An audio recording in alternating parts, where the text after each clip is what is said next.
Jeff had sent me, by the way, the purpose of this was in an email that Jeff did send to me, which I lost. He didn't bring with him, but it was something about their hope and dreams for the future. Since there's no hope, this is going to be a real short event. Anyway, in this circumstance, let's start with you. You tell us who you are, where you're from, and keep it short, 2 lines. So, you are... Hi, my name is Ellen Burns. I work for ACES. I'm from Colorado. I'm from Morrison, on the Front Range. Okay, good. You go to college? Yeah, I have 1 more year of school at the University of Montana in Missoula. And what do you study? I study environmental science. What's ACES? Yeah. ACES is the Aspen Center for Environmental Studies. Yeah. Could we have a little context maybe just on ACES overall before we do this? That would be really helpful for those who Sure. don't know. ACES is a 25-acre preserve and environmental education center right over the hill. My name's Jim Kravitz. I'm the Director of Naturalist Programs down there. And ACES was established in 1968. The woman who gave these gardens to the Gibbon Institute and Aspen Global Change also gave that whole preserve down there in 1968. And we're an environmental education organization. Great, okay. And you are? My name's Jeff, from New York, the Finger Lakes. Just graduated from Vassar at the end of May with a degree in geology, and I also work for ACES. I'm Nathan Rowledge from Cincinnati, Ohio.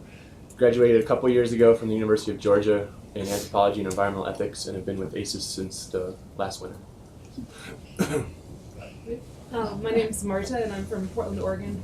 I went to school at Dartmouth College, where I majored in environmental geology, and I also am an ACES intern. And I'm Sarah, and I'm originally from back east, and I live out in California now. And I went to school in Santa Barbara and got a degree in geography, and I teach at an outdoor school in the fall.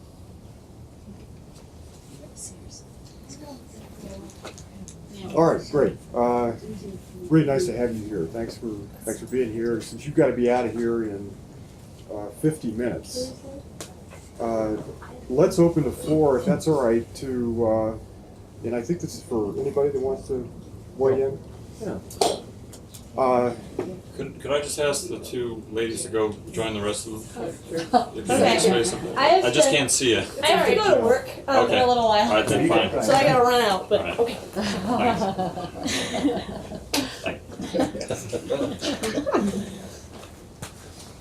Just a real quick word on what we've been doing here this week. This is, as you know, a very diverse group of people representing the sciences and lots of other fields.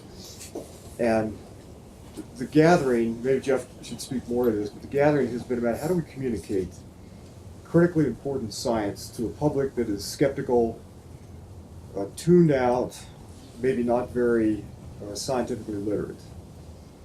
And the stakes are high. I mean, as I see this, I think Al Gore gets it right, that we've got 10 years to make major changes.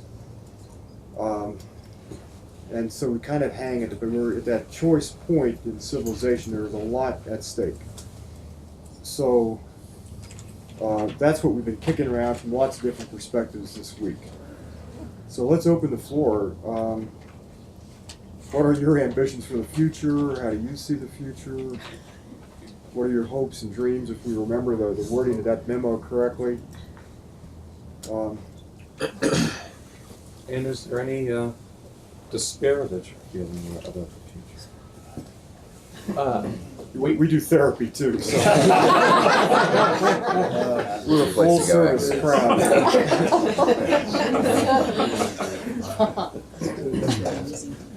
We actually talked a little bit about this last night over dinner, and about the despair idea. I don't think anybody was in despair, but it's odd because we're involved with community people that are all concerned, but there's a lot of people that aren't.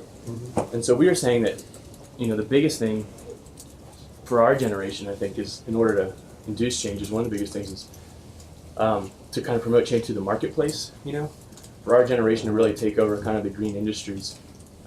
And we think that'll also influence kind of the policy change as well, because it kind of drives the center of the culture.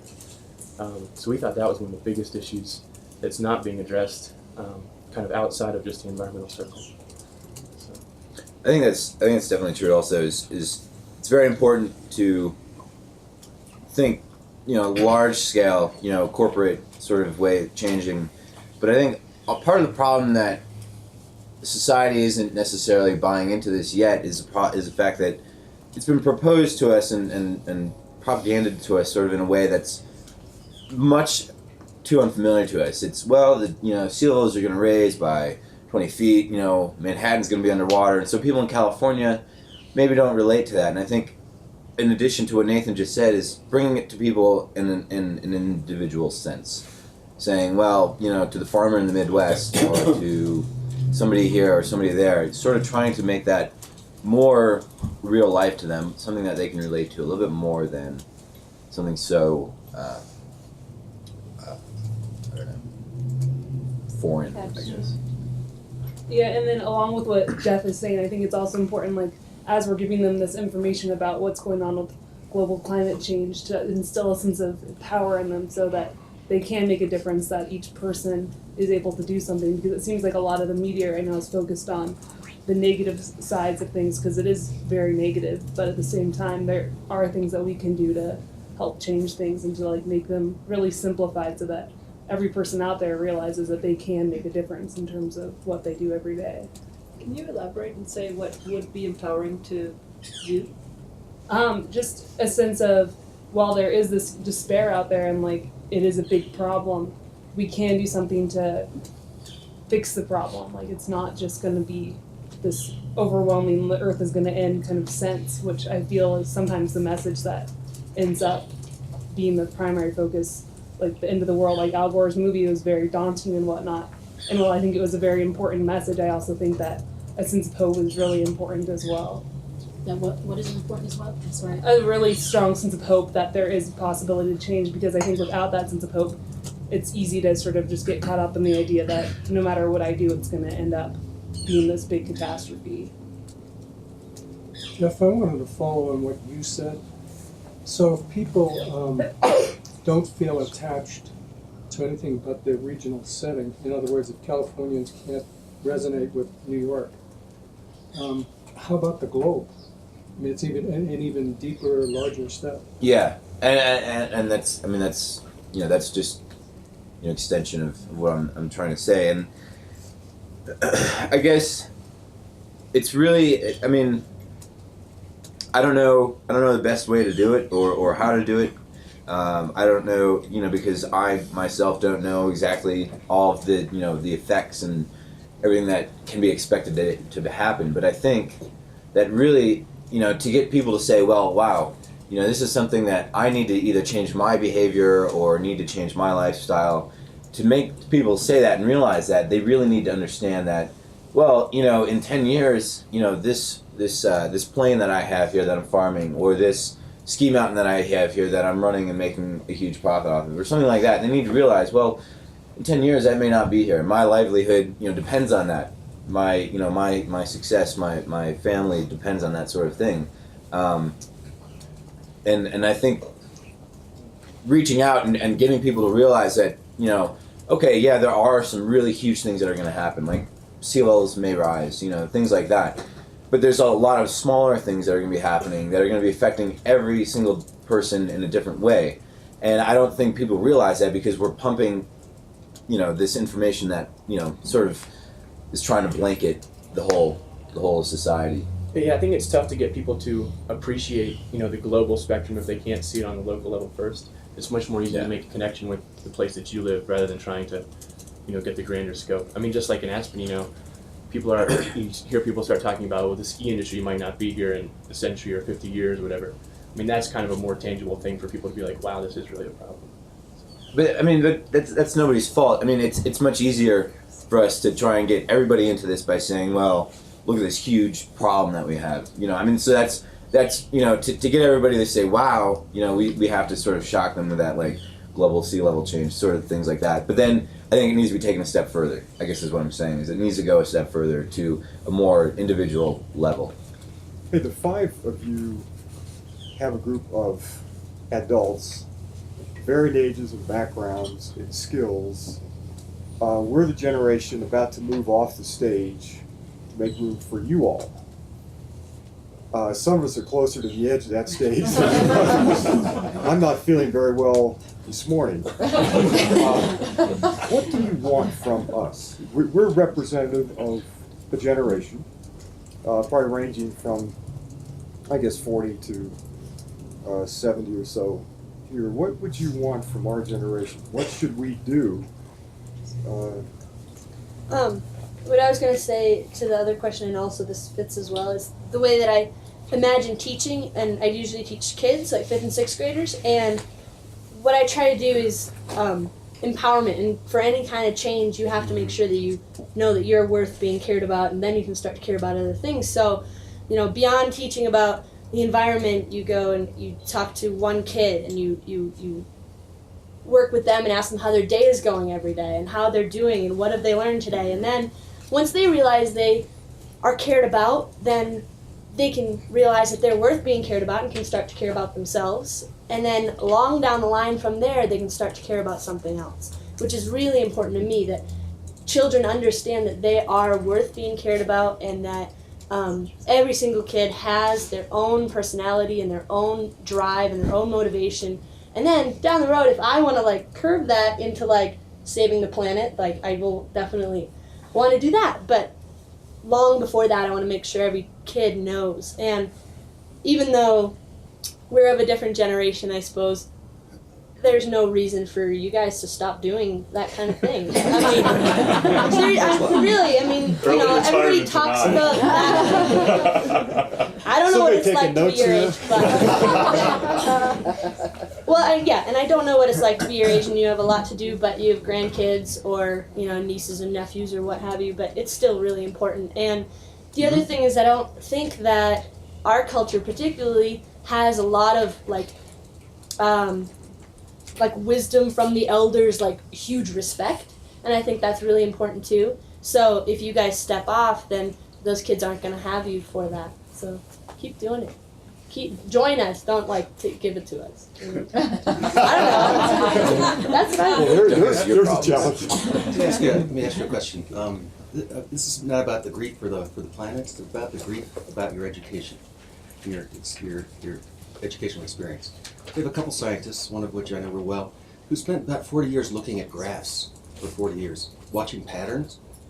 And one of the things that's happened in this conversation is we've been wrestling with education for scientists. Oftentimes it takes them away from nature. And the very other disciplines, the liberal arts, the storytelling arts, are really very oftentimes much closer to nature in their ability to frame nature, or describe nature, and use language richly.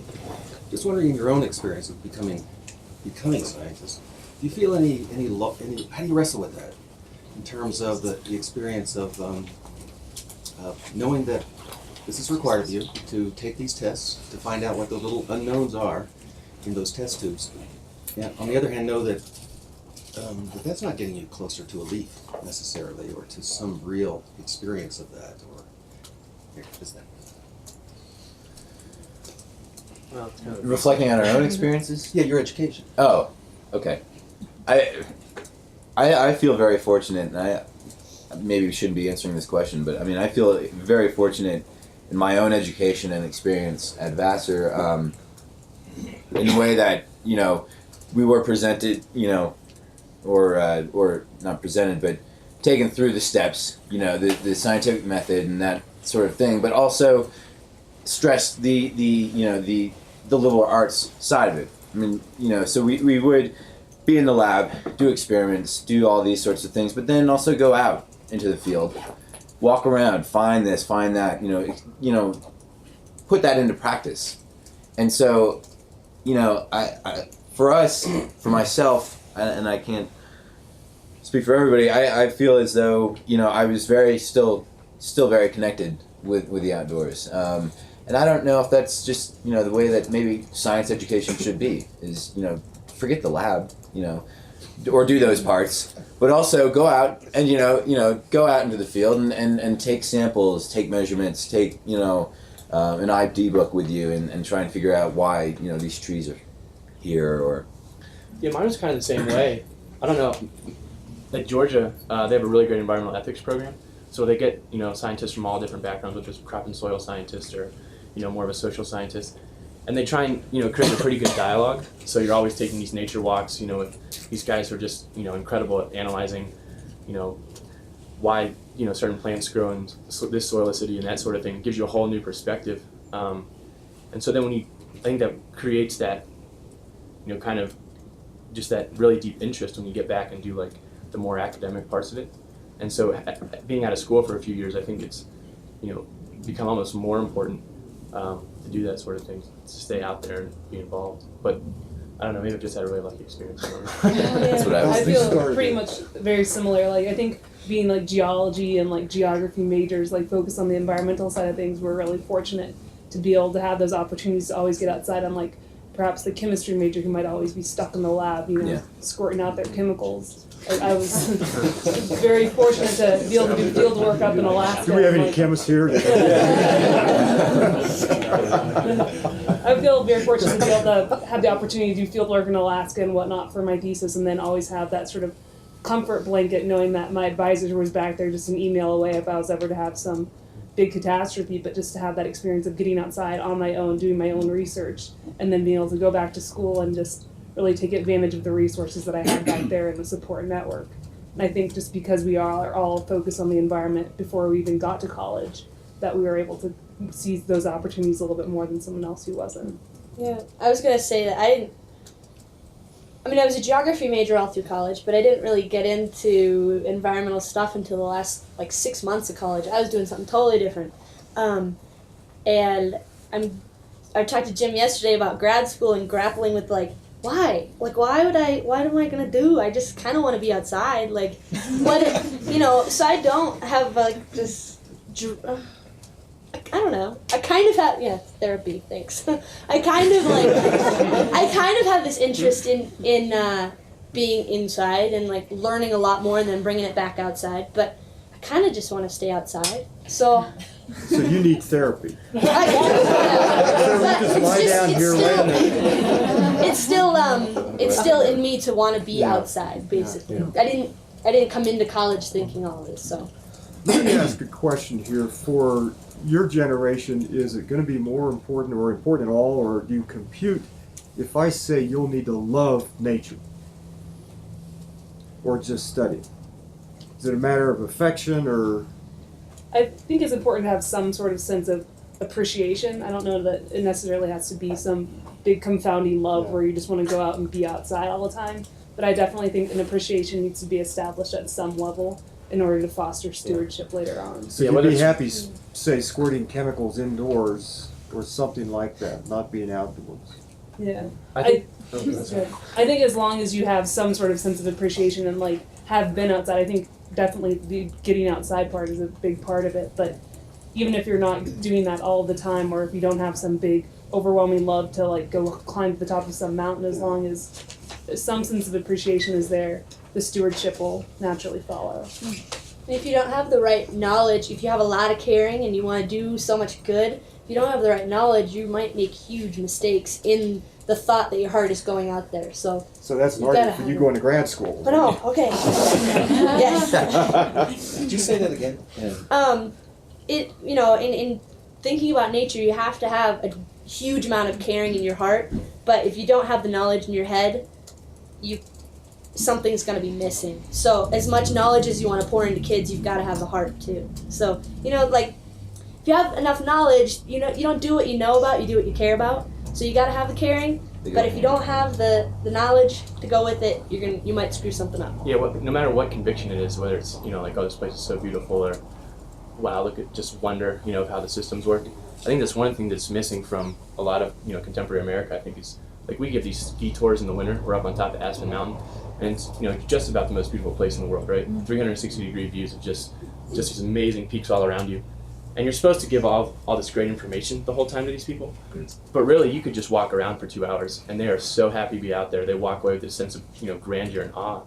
And I think if you could foster that more in just mainstream public, if people get out to places like this and really appreciate it, that's kind of a building block that makes you have a greater desire to actually make smarter environmentally conscious decisions. Yeah. You know, if you grew up in Brooklyn your whole life and you never see anything past Prospect Park, you know, it's difficult for you to really appreciate something like that. So. There's a huge disconnect too, because I mean, same thing with summer tours. People are there and they're like, "Wow, you guys, isn't this amazing?" You know, but then they go home and you know they have their digital pictures, which they might bust out here and there every so often to show somebody. And so I think there's that. Unfortunately, there's a disconnect for those people who are in the sometimes maybe the urban or maybe the very rural settings, or just not in areas like this where you know. They have an amazing time and they think it's absolutely gorgeous and that it's, you know, just amazing. But then they go home and it's kind of like, well, going back to work. You know, it's We've got a couple of comments here. Let's go. One, So two, actually, three. following up on that point, we have an increasingly urbanised population in the world that are disconnected with nature. Yeah. How do you think we're going to cope with that? How are we going to connect people with nature when they may not ever visit it? Smaller urban setting. Classrooms that change how they organize the seats and put different pictures on the wall to start, I guess. I don't know, it's really hard to get a lot of, you know, urban populations right out into the wilderness, you know, like kids that grow up, you know, how do you go about doing that? It's one of the more difficult questions, I think. I think that's a large urban planning question. Yeah. You know, smaller urban centers, more parks.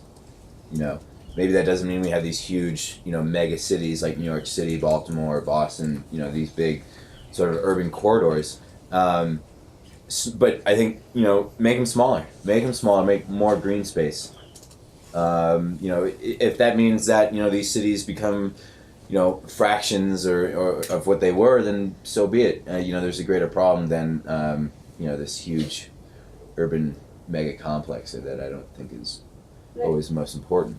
I also think one of the more immediate things that you can do beyond like the general changes in urban planning and whatnot, which I think is really important, but just getting them outside to what wilderness they do have, whether it's just that city park with maybe a pigeon flying through it, and just getting them to appreciate the pigeon that's there, the little worm that's crawling through the dirt somewhere, and just realizing that nature is there even though they're in this big urban setting. Yeah. There's good programs in Los Angeles that, you know, they say, you know, you kids show up at this particular spot and we have everything and we're going to take you. So, I mean, you can do it in that way. Carol? Carol? Following up on this interesting conversation, in your environmental education programs in your various colleges and universities, how much racial diversity was there among the students? And secondly, how much attention was given to the environmental justice movement in your classes and in your experiences? I would, Not at all. yeah, lots of white surfer boys in Santa Barbara. But if that's what you're going to get in the classroom, then, I mean, beyond that, I was part of the California Student Sustainability Coalition and the Environmental Affairs Board that was doing that kind of stuff. So, sort of outside of the classroom, I guess. But then the California Student Sustainability Coalition was formed in the last, 2 years of my schooling, so we were part of the beginning of that, and we were starting to bring the state schools into it, and so sort of that grassroots putting things together and looking at the universities and understanding how the food systems work there and stuff like that, I guess. And the surrounding communities of Santa Barbara are not the same as the school itself, and so we would do environmental education in those classrooms and bring them to the beach and stuff. Let me ask you a hypothetical, and I would like each of you to answer this. Supposing there's a television program with some celebrity like Brad Pitt or Matt Damon presenting it, and it was about the oceans, and I'm going to mention 3 or 4 subjects, and I'd love to see if any of those would rise to the top. There would be a subject about in climate change, global warming, nesting areas of turtles disappear, we lose sea turtles. In the Antarctic, we lose the emperor penguins because their food source is gone. wild salmon and cod disappear from overfishing, and the fishermen of New England and Portugal are out of business, or dolphins and whales are going to continue to be slaughtered for fertilizer. So, any of those rise to the top, or of not any interest? If you could just start. Let's start with Ellen. I got my conversational colleagues over here. Which one of those, like, are you asking, like, what would... I'm asking which of those sounds of interest that you would like to see, or none of them, or... Well, honestly, all of them, and I would I would feel bad if one of them wasn't being paid attention to. And you're saying, like, because one of those, like a famous personality presenting something like that, if that would be changing how... That's also a question. Yeah. Does it matter if a famous person presents an environmental issue? Yeah, I'm sure. Popular culture-wise, that's something that people, and for whatever reason, like I feel like people can connect to people like that more. They'll be like, oh, you know, Brad Pitt, like I've seen so many of his movies, and you know, like I know him, and so he'll be like, you guys, the salmon population, and like fishermen and all this stuff, and they'll be like, oh, you're right, Brad, I never knew that. What about George Bush? Just because people don't, I feel like, don't take the time to like, really care about stuff like that, unless you're coming from like these environmental backgrounds and you're constantly bombarded with all this stuff, and it's always there. But and I think in a lot of ways it's great that someone can use like their odd power that society has given them for such a great cause, and so I think in those respects I really respect that and honor that. Are you producing a movie like this? Hypothetical. Okay. No, I mean, I think exactly as Ellen said, celebrity power somehow can draw people in. And, if Brad Pitt or Matt Damon is going to produce or narrate such a movie, I think that, people are gonna be more likely to see it than, no offense, than if some scientist. I would love to see a movie any one of us produces. So like I said, no offense, but I think that for most people, then that's a powerful tool to use. As far as topics, penguins are pretty cute, but all of them are, as Ellen said, very very important topics, and I think probably, it would be unfortunate if any one of those were to be left out. I don't think that necessarily one grabs my attention any more than the other. Yeah, I think it brings up a very good point, because one of the aspects I think that there's two things about having celebrities involved, I think, with this sort of thing, is that one, making environmentalism like cool for young kids, I think, is something that they can really be like, oh, this is accepted. Like, it's not like just totally a scientific thing or totally for like just tree hugging hippies or something. It's just like, this is a necessity, And so it'd be great if you could get someone, a celebrity, into it. But I think you also have to get a celebrity or a big name who is genuinely concerned. It has to be like there's really deep connection, so people see that connection and that they truly do have a desire. But it would be great to do that sort of thing and get out there in the mainstream, like another Al Gore type movie. Like, that was the first time you could go to the movies and see them, like a major. We were talking about it when it first came out. And, I mean, how many times have you seen a global change, PowerPoint presentation? Like a million times, right? Mm-hmm. But they also had like a $20 million budget or something ridiculous.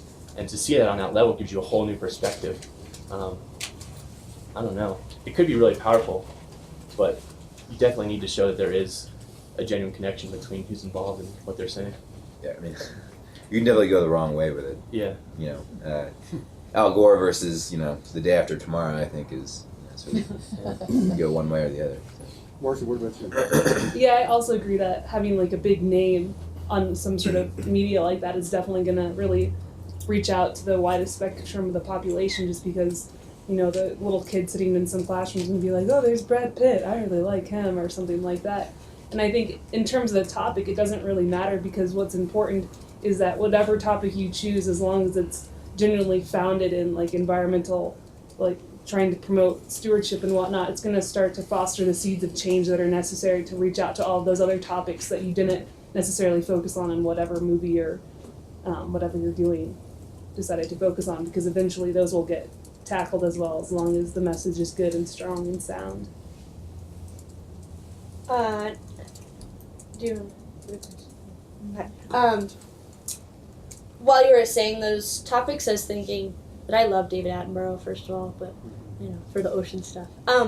But I was thinking of like movies and things that have come out on stuff like that, like March of the Penguins or the Al Gore movie, or like I thought of Perfect Storm for like the fisherman thing. So there's changing all of the major movies that come out or working with them maybe, and literally almost every single tour that we give or that I've given this summer, almost every day, particularly at the Maroon Bells, with the snow that's melting and all that stuff.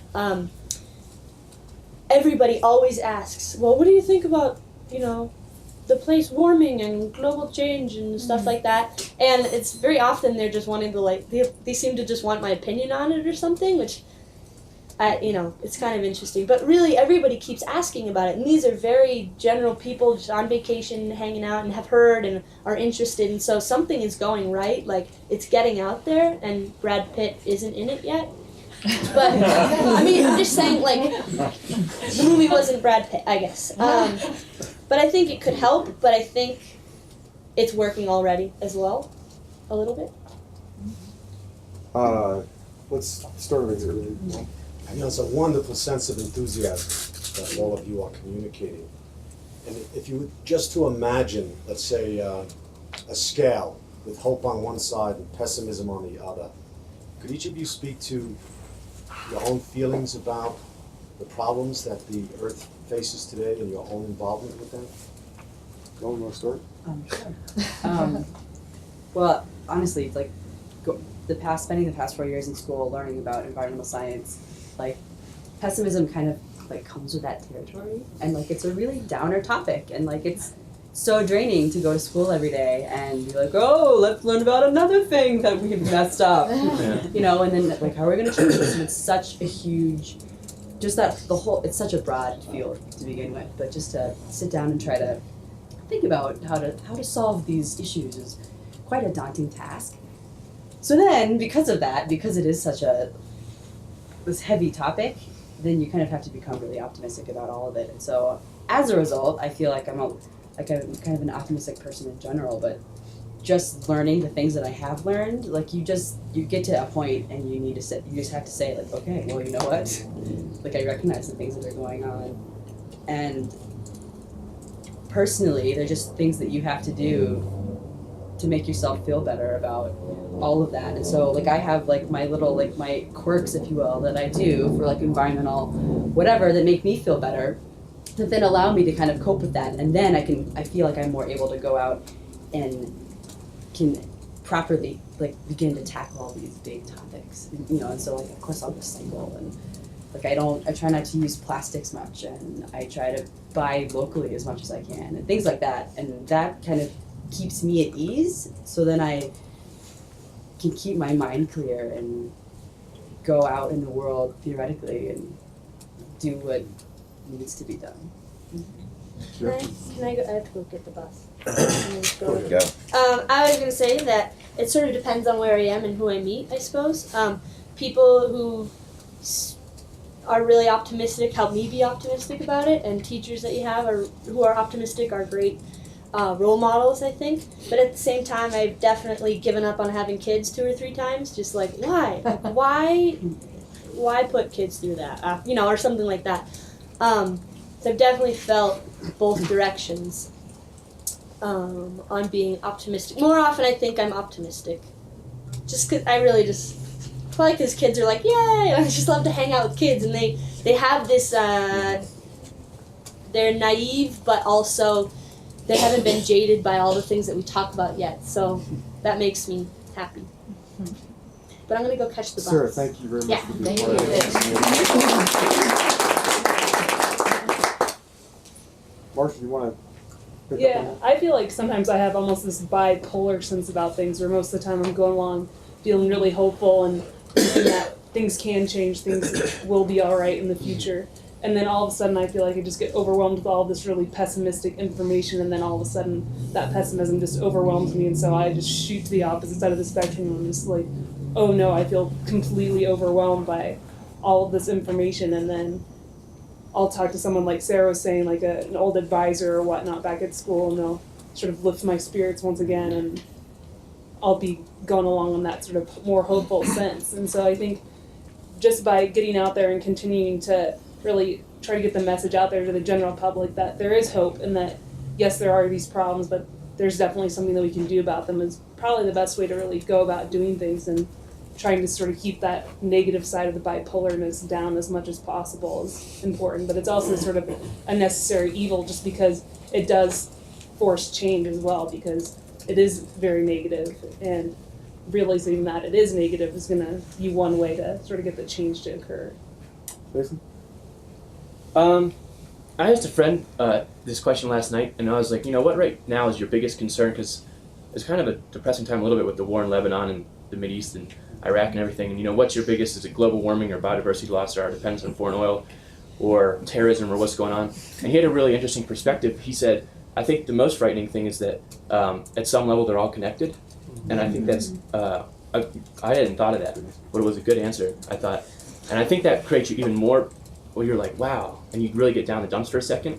But I think that also provides a big area for change, because it's a lot to do with the power structure.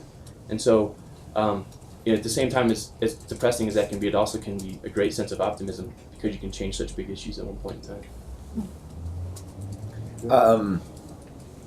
If I had to rank myself, 10 being optimistic, 1 being pessimistic, I think I'd probably put myself in at a 5, averaging out at a 5, because there are a lot of positives and a lot of optimism. I believe pretty strongly that we do have the technology, the power, the money, what it takes to start making changes. But what draws me back down from that 6 or 7 or 8 down to a 2, 3, or 4 is probably the fact that who's taking the lead here? There are the corporations taking the lead that they need to be taking? Some are, yeah, but just some of them isn't enough. And I don't think that we as individuals and as a society, corporate, nonprofit, whatever, are necessarily doing all that it takes or all that we can. So it's overall probably somewhere right there in the middle, where I know that there is the chance and the possibility and the opportunity to do what needs to be done, but then on the other side, I don't think we're exactly seeing that or doing that. Let's go, John. Put your hand up, and then Susan. It's along the same lines. I wanted to connect back to the loving the natural world issue before, and tail it out or hook it on to a sense of the spiritual or religions or religious, and to explore that role, the role of the religions. Obviously it's so diverse and very personal also. It seems, especially in this country, we take that kind of perspective. But I was wondering if you had thought about the roles of religion, and especially that plural sense, the roles of religion in this question. Yeah, that's another question. Yeah, wow. Shoot. We've got until noon, by the way. Well, I actually had a very interesting experience on a tour just the other day up on Aspen Mountain, where I was taking a mother and a daughter on a tour, and my first stop was talking about geology, and they immediately, right after that stop, asked me some very pointed questions that were clearly coming from a very religious perspective about what makes you think you can tell us these things about the history of the world, and saying that it's so old and whatnot, and what gives you the authority to tell us all of this stuff. And so to address those questions, and being now very nervous for the rest of my tour, not wanting to completely go downhill, I just tried my best to sort of explain to them, well, this is my perspective, and this is based on like this background that I have and whatnot, and then going on with the rest of the tour, trying to make things, like clearly like stating my views and whatnot, but structuring it in such a way that it would hopefully appeal to them as well, and maybe sort of start to allow them to see in just some sort of light that maybe the pocket gopher really is doing a lot of good for the environment up here, and he has forced a lot of change, and these adaptations are really good. and the tour actually ended up on a very positive note. And I think just by trying to do little steps in terms of, you know, realizing that yes, these religious beliefs that these people have are very important, and they're part of what makes, you know, society. And like for these two individuals that were on my tour, like that was a huge part of their life, and there's absolutely nothing wrong with that if they have those beliefs that say, you know, the world isn't so old and it was just, you know, 1600 years ago or something, whatever it is. As long as you respect those beliefs and recognize that those are there, you can still instill a sense of stewardship in the environment, and that the world is still a changing place. Yeah. Wow. I think when you focus on the common ground of religion, you know, is like, I mean, all religions are based on the fact that there's an inherent good, I think, in people, you know, more or less, and whether you believe in Allah or you're a Buddhist or you're a Catholic or whatever, there's that common ground to like be a good person. And I think that leaves a lot of room for appreciating the natural world around us, because oftentimes, you know, like God created this or whatever, you know.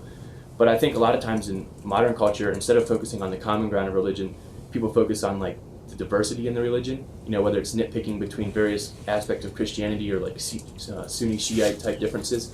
And I think that's creating a lot of fraction, whereas religion ideally would bring people together. I think it's forcing people apart maybe right now in the world. And so if you can kind of bring that, you know, common ground aspect into environmentalism, you know, it could be a strong factor. You see that even happening right now in some of like the, you know, conservative Christian right. Some people are starting to speak out more about the environment because it is God's world and we should protect it. So you see that happening a little bit, but not enough. It's interesting too. I think it seems as though a lot of our sort of clashes with religion come a lot in, you know, what happened before now. You know, what happened in the last 16,000 or 4.6 billion years. What happened then? But what it seems, you know, what we really need to focus on is, well, what's happening now, or what's going to be happening in the future. And besides, you know, maybe using, you know, ice core samples that, you know, stretch back a million years or whatever, it seems as though religion should be more of a unifying thing. It shouldn't be something that's saying, well, yeah, I don't necessarily think that, you know, the world was here more than 15,000 years ago. You know, it's not about what happened before now. It's what's going to happen, what's going to be happening, I think. And so religion, yeah, it shouldn't be pulling us apart in that sense. It should be, well, let's sort of come together and let's figure out what it is that we can do to protect, you know, like Nathan said, God's world, if that's what you want to call it. Bill, you want to weigh in on this? Yeah. I think I frequently have been hiking with people, and they'll be like, oh, this, not like people that I'm friends with, they'll be like, oh, this is like my church right here. This is better than any other church I could ever go to. Which is great, I think.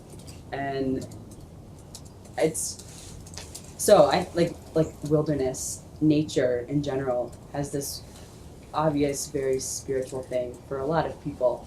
And regardless of if you live in New York City and you come to Aspen for a week and you're up at the top of Aspen Mountain and you get off the gondola and just the view is like, whoa! And who knows if people like recognize that, but there's this, you get this feeling and you're just like, oh, and it's humbling. And in a lot of ways it's kind of, you just suddenly feel connected to things and sort of disconnected, I think, in a lot of ways too, but you're just kind of in it. And like, I'm sure everyone, like some days you just need to go take a walk in the woods and like you'll have like this crazy day and you just have to get out. And you come back, even if like for an hour, you'll come back and just like, at least for me, I'll feel so much more relaxed and kind of in tune with stuff. Yeah. And so in that respect, nature, obviously is just so, it is a very spiritual thing. And I really hope that everyone in their own respect can recognize that or will recognize that, because and then that ties into this love thing. Like if you go, like even if you're just in your own backyard and you're sitting in the grass and like Marta's saying, like just there's like worms and like this little mini nature within this crazy civilization, even if you can be in that and feel or be reminded of this grander sense of everything else and just kind of feeling connected to the whole world in general, like natural processes, and just realizing like, oh yeah, there's there's other stuff going on than all of this. It's a good thing, and in a lot of that's very spiritual, and it's an important thing. The spiritual Okay. connection. So sorry, you want to go ahead? Well, I was just going to the next question. Go. You want is it really important, Nathan? Or? No, go for it. Oh, come on. All right, Susie. Well, let him Nathan, talk. bring it on. All right, Nathan. I'll make You're it on. really quick. I was just going to say, to back her up, the spiritual connection I think is exceptionally important, and I'm not sure that I ever truly appreciated it until this summer. I live in Independence, which is an old ghost town up on the divide at 11,000 feet, and it's this really small little valley, and so you're inundated with everything that's going on right around you. So you become like a part of the story for say 10 acres or something like that. And every day that I'm up there, I begin to appreciate it more and more. And connecting to the spirit of that individual place, provides a lot of answers, for you just in your own life, I think. And so I don't think you can overemphasize the spiritual connection. I mean, every relationship that you have, and so I think it's equally as important for the environment. That was good. That was worth it. All right, Susie, it's time for a really simple question: yes, no. Oh, You're sorry, on. I have to pass them. Go ahead. Do I get a chance or not? Sure. Yeah. I thought you passed. Well, if it's a yes or no question. The question I have is, if you think about the environmental issues that you mentioned, we mentioned, what is the one thing that you feel is not being talked about but should be talked about?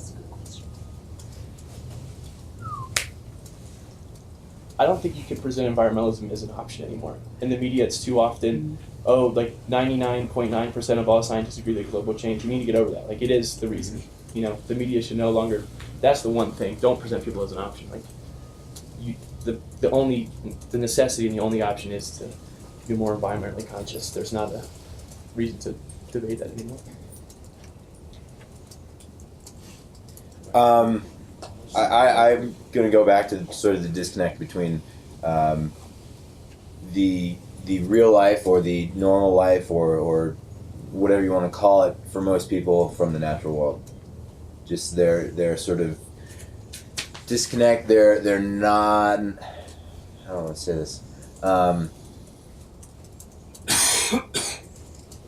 Just their lack of connection with what's going on around them. What's going on with not even just the natural world, but just the world in general.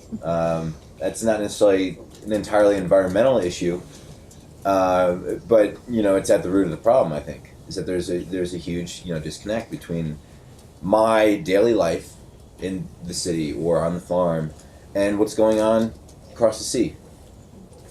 I think that's probably the root of the problem is people just aren't connected with the other problems, with the other issues, with the other people. I agree a lot with what Jeff is saying in terms of the whole idea of disconnect between, the environment's here and then I'm way over here and we're not really, together, because we are together. And then I think another thing that's sort of being missed a little bit that is starting to come forward just a little bit more is that we are a very economically driven society. And having said that, it's important to realize that by doing things that are good for the environment, you're also going to be making profits. And I think because it's such a profit-driven society and we're all going for the bottom dollar in terms of just the way society is run, that idea of by fostering changes in the environment and doing good things there, that's going to then, benefit people. And I think that's one way to sort of reach out and be like, hey, like CEO, like this is actually a really good thing to foster this sense of change and stewardship.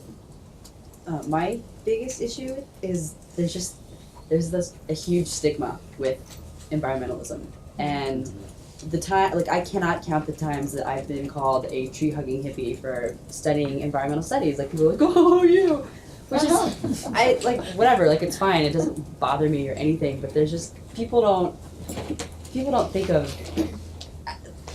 it as like this necessary topic. Like Nathan was saying, and it kind of bothers me to a huge extent, actually, that people will hear that my major, that it's not thought of something like a major that's hard. It's not thought of as something that's very accredited, I feel, and it is, and it's everything. And what are any of us without that whole genre? And so it's a huge thing to study, and it's an important thing. And I really wish that it was kind of And I feel like it's more and more becoming so, but The tide is turning. the tide is Do you have we had a hand up back over here? Oh. We're down, by the way, reality check to 5 minutes, is that right? Okay, so, I just wanted to say something about the despair and fear that you were talking about and some others. Many years ago, I asked an elementary school science class.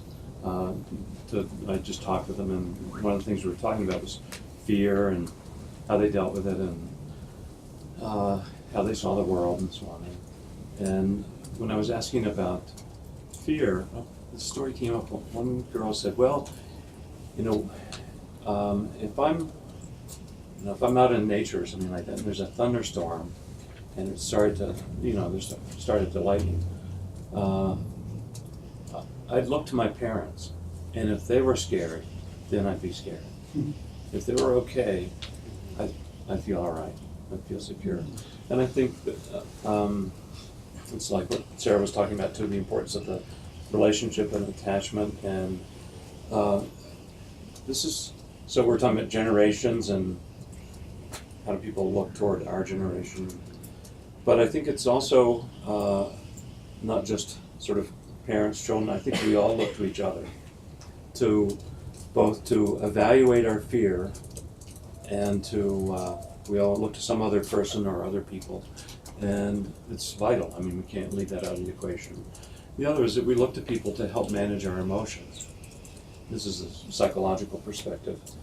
And it doesn't matter whether the emotion's excitement or fear or depression, despair, or anger.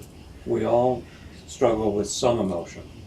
And we depend on other people, and as some of you said, other places, and in particular nature, but other people and places to help us regulate and manage and learn to be comfortable, I think, to regain composure, to equilibrium, whatever. So other people are enormously important. no, thanks, Jeff. Let's close this with. I have one quick yes or no question. Yes. Talk about change, and you talk about connection and fostering change. Do you and your friends vote? Yes, Yes. but we all have different reasons for voting. So. Okay. Yeah. As far Just as yes or no? yes. Yes, of course. always. Jeff, Nathan, you do? Yeah. Ellen said? Yeah, always. All right, let's do, we've got about 2 minutes left by my watch. Do you want to ask us anything? Ask us for one thing in this group. Do you have any requests you'd like to make, or a kind of representative sample of your elders? Don't make it wisdom. Let's be honest. Anything you'd like to ask?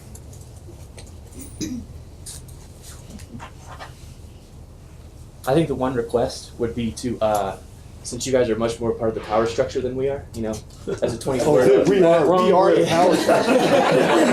No matter how much you're a ground zero power. No matter how much we talk here, I mean, we basically have no real voice right now.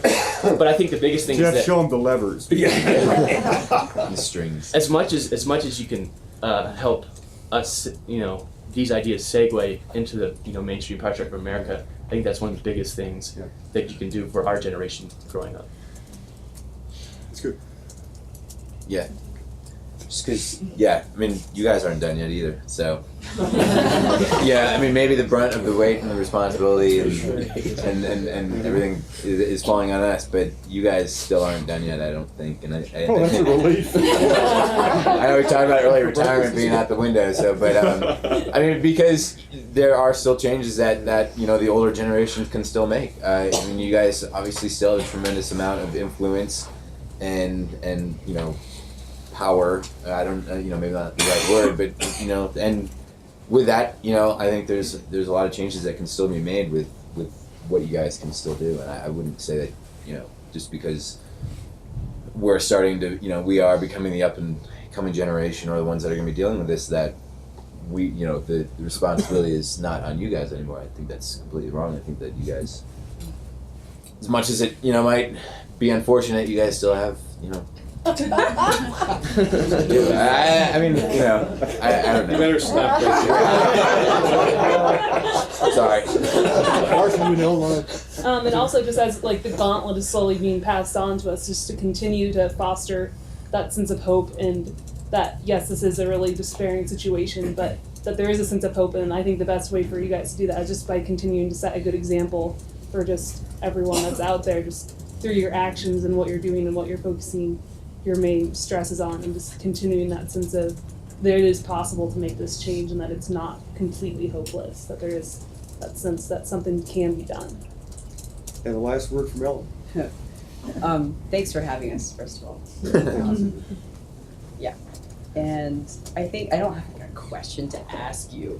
I think I really wanted to say this earlier, but I couldn't jump in when you were asking what you can do. And I think this is something that encompasses everything, and community is such a important thing, and I really feel like it's kind of a big problem solver, because it's what brings people together with one another, with the natural environment, with the world. And I think as long as we can all kind of go through our daily lives trying to think in more of a communal aspect, just in terms of what is affecting things and how, I don't know, so how all of that is kind of interconnected. I think that's a huge thing, and that is what's gonna make this shift to this kind of new thinking about all of these topics that we've been discussing. So. That's a really good place to end this. Yeah, and Sarah said, it was Sarah that said, we have wisdom to give to you. I just want to thank you for giving us your wisdom. Amen. Well, thank you.